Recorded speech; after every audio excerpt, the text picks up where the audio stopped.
Doctor Ahmad ریاض کے رہنے والے مشہور آرتھوپیڈک سرجن گزرے ہیں. ان کی ابہا میں ایک میڈیکل کانفرنس تھی. انہوں نے وہاں پہ مقالہ پڑھنا تھا جا کے. انہوں نے خود یہ واقعہ لکھا. میرے اعزاز میں کانفرنس بلائی گئی ابہا میں, اور میں نے وہاں پہ جا کے اپنا مقالہ پیش کرنا تھا. میں ریاض سے اڑا. ابہا ایئرپورٹ سے پہلے موسم خراب ہو گیا, مجھے طائف پہ اترنا پڑا. اب میں بڑا پریشان تھا کہ میرے اعزاز میں ایک میٹنگ رکھی گئی ہے, فلائٹ طائف چلی گئی ہے. وہاں پہ ایئرپورٹ, لمبا چوڑا واقعہ مختصر کر کے بتا رہا ہوں, انہوں نے بہت سی باتیں اس میں بھی ذکر کی ہیں. انہوں نے کہا, میں نے وہاں پہ طائف ایئرپورٹ پہ کہا کوئی ایسا بندوبست کریں کہ ابہا چلا جائے جہاز. انہوں نے کہا یہ ممکن نہیں, 16 گھنٹے سے پہلے جائے. 4-5 گھنٹے بعد ان کا سفر تھا, وہاں پہ مقالہ پڑھنا تھا. تو انہوں نے کہا پرائیویٹ ٹیکسی کرا لیں اور چلے جائیں, چند گھنٹے کا فاصلہ, آپ ان ٹائم پہنچ جائیں گے. خیر انہوں نے ٹیکسی پکڑی اور وہ ابہا کے لیے نکل گئی. کہتے ہیں ایک تو رستے میں طیارہ خراب ہوا, پورا سارے کا سارا موسم خراب ہوا, اس کی وجہ سے طیارہ وہاں پہ گراؤنڈ ہو گیا. اب میں نکلا ہوں, کچھ دیر بعد سڑک کے اوپر بھی موسم خراب ہو گیا. اب سڑک کے اوپر جب موسم خراب ہوا, ایک دم اندھیرا چھا گیا. اتنے بادل میں نے کبھی اپنی زندگی میں نہ دیکھے. بالآخر گاڑی کو ایک قصبے کے سائیڈ پہ لگا دیا کہ یہ موسم ختم ہوتا ہے تو میں گاڑی چلا پاؤں گا, ورنہ تو ایکسیڈنٹ ہو جائے گا. اور حالت بڑی بری ہے, موبائل چارج ہی نہیں ہے, بیٹری لو ہو چکی ہے. میں نے دروازہ کھٹکایا, ایک بوڑھی سی عورت نکلی. اس کو کہا اماں جی میں مسافر ہوں. اس نے کہا اندر آ جائیے. اس نے میرے لیے کھانے کا بھی انتظام کیا, چائے بھی دی. کچھ دیر بعد میں نے دیکھا ماں زیر لب کچھ بڑبڑاتی ہے, کچھ بولتی ہے. میں نے پوچھا اماں جی کیا معاملہ ہے؟ کہا یہ جو بچہ سویا ہوا ہے نا, اس کی ہڈیوں میں ایک ایسا مرض ہے, اللہ تعالیٰ نے زندگی میں ہر دعا سن لی ہے. میں بڑی ناتواں ہوں, میں بڑی کمزور ہوں, میں بڑی غریب ہوں. اس کا علاج پورے ملک میں صرف ایک ڈاکٹر کر سکتا ہے. میں رب سے دعا کرتی ہوں اللہ تعالیٰ کوئی وسائل اور اسباب پیدا فرما, میں اس ڈاکٹر کی فیس دے دوں, میں اس کے پاس ریاض جا سکوں. اماں جی اس ڈاکٹر کا کیا نام ہے؟ اس ڈاکٹر کا نام احمد ہے. مجھے سارے علاقے کے ڈاکٹروں نے کہا اس بچے کا آپریشن صرف وہی کر سکتا ہے, اور اسی کے آپریشن سے اس کو شفا ملنے کا امکان ہے. ڈاکٹر احمد کہتے ہیں میں زاروں کے تار رونا شروع ہو گیا. میں نے اپنے سفر کے اوپر غور کیا, میرا جہاز کیوں کر وہاں پہ کھڑا ہوا. میں نے اپنے سفر کے اوپر غور کیا, میری گاڑی کیوں اس ماں کے دروازے کے سامنے رکی. تو میرے دل سے یہ خیال آئی, یہ میرے دل سے یہ آواز آئی کہ اس ماں کی دعا کو رب نے ایسا سنا کہ ڈاکٹر احمد کو کان سے پکڑ کر اس ماں کے دروازے پہ کھڑا کر دی ہے. اور ڈاکٹر احمد کہتے ہیں میں نے اس کو کہا میں ہی ڈاکٹر احمد ہوں.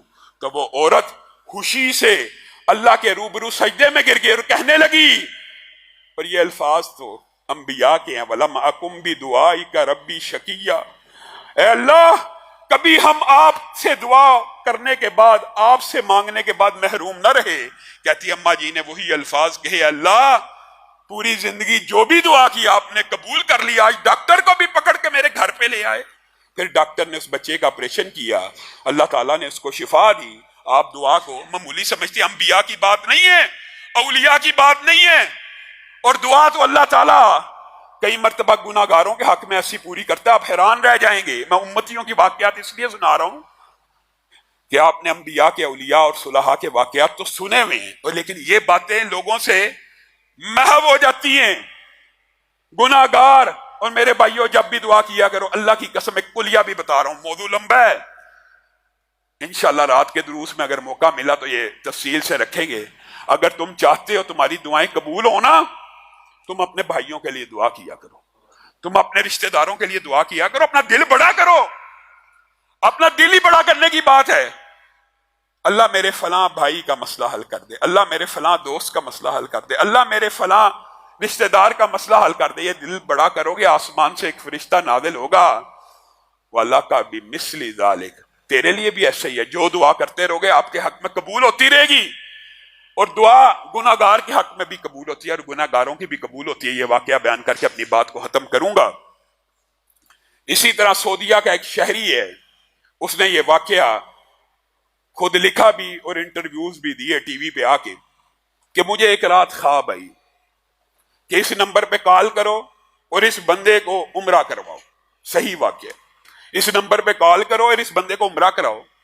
کہا ایک دن ہاں بھائی میں نے اگنور کیا کہ چلتی پھرتی خواب ہے, دوسرے دن پھر خواب آئی, تیسرے دن پھر خواب آئی.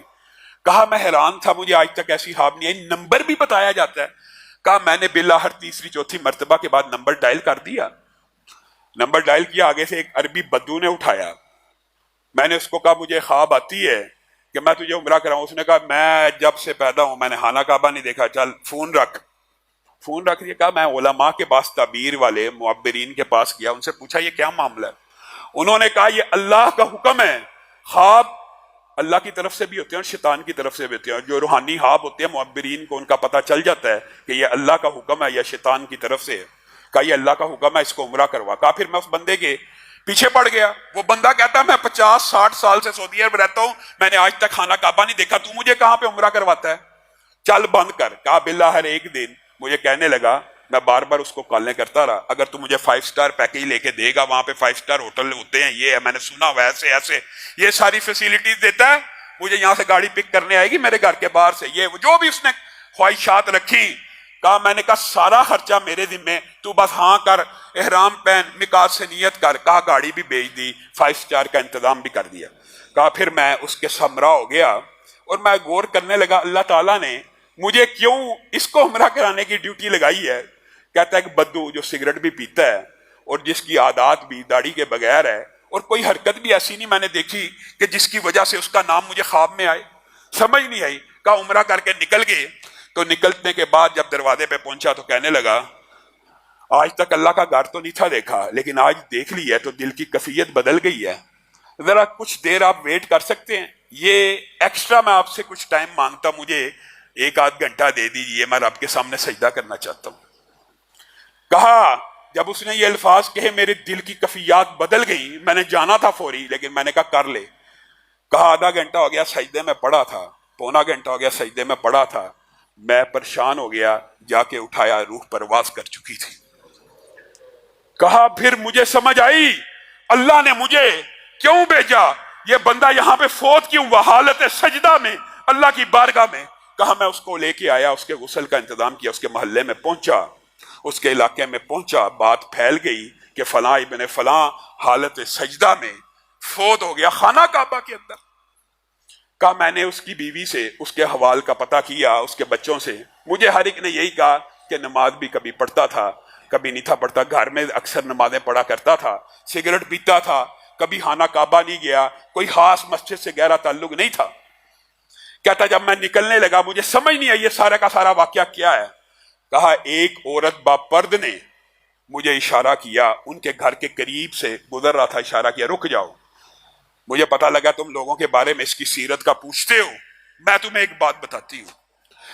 کہنے لگی میں عورت بیوہ ہوں اور میرا ایک یتیم بچہ ہے.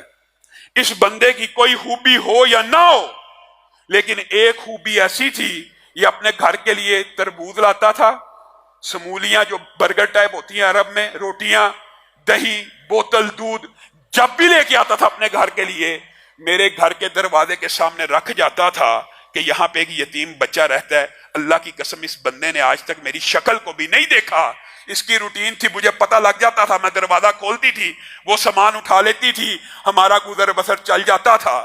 جب یہ بات ہوتی تھی تو میں اللہ کے سامنے رو کے دعا کرتی تھی, اللہ اس بندے کا خاتمہ بالخیر کر, اللہ اس بندے کا خاتمہ بالخیر کر دے. اللہ تعالیٰ نے اس کو سجدے کی حالت میں موت دی, کسی کے لیے دعا کرنے سے اس کو سجدے میں موت دے دی. تو وہ عورت جس کی دعا سے اس کو سجدے میں موت آئی ہے, اس کی اپنی دعائیں کیسی ہوں گی, اور اس کے اپنے لیے کیا کچھ اللہ نے تیار کیا ہوگا. میرے بھائیو آپ دعا کرتے ہیں, میں اپنے بھائی کو اللہ حاجی صاحب کے اوپر کروڑوں رحمتوں کا نزول فرمائے اور دل میں کنجوسی آ جائے, اپنے بھائی کے لیے دوست کے لیے دعا کریں, اللہ شاید اس کو دے دے گا, مجھے نہیں دے گا. یہ کنجوسی بھی ختم کیجئے, لوگوں کے لیے بھی دعا کیا کیجئے, اللہ کے سامنے اپنے ہاتھوں کو پھیلائیے, در در کی ٹھوکریں مت کھائیے.